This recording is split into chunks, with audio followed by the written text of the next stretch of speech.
dock port assembly on the bottom of the phone.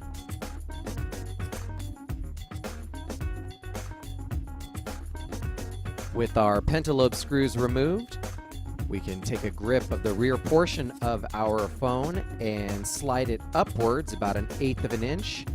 This should free the back cover from the iPhone for removal. With the cover removed, right away you'll recognize the battery.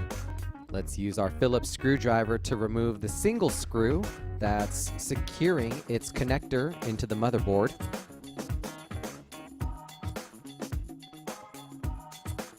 The connector for your battery should now be freed. We can use our spudger to gently pry that up. Make sure to keep track of the small metal clip that's below our battery connector for our reassemble.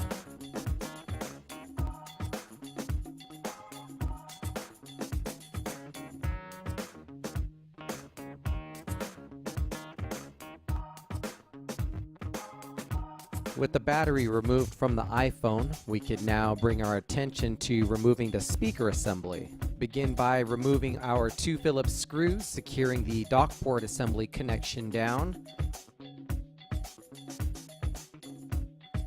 Remove the small metal plate that's covering that connection.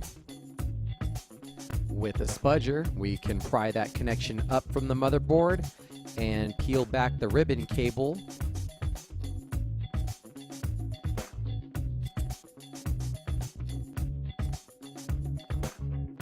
Speaker assembly secured by 2 Phillips screws, one on each side. And don't forget about the coaxial connection. We can use our spudger to gently pry up that connection to begin with, followed by our screwdriver to remove the screws.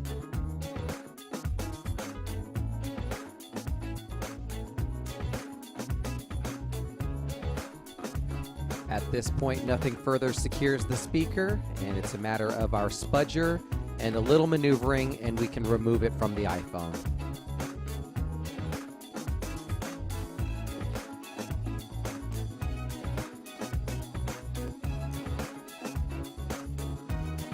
Let's now bring our attention to our dock port assembly for removal.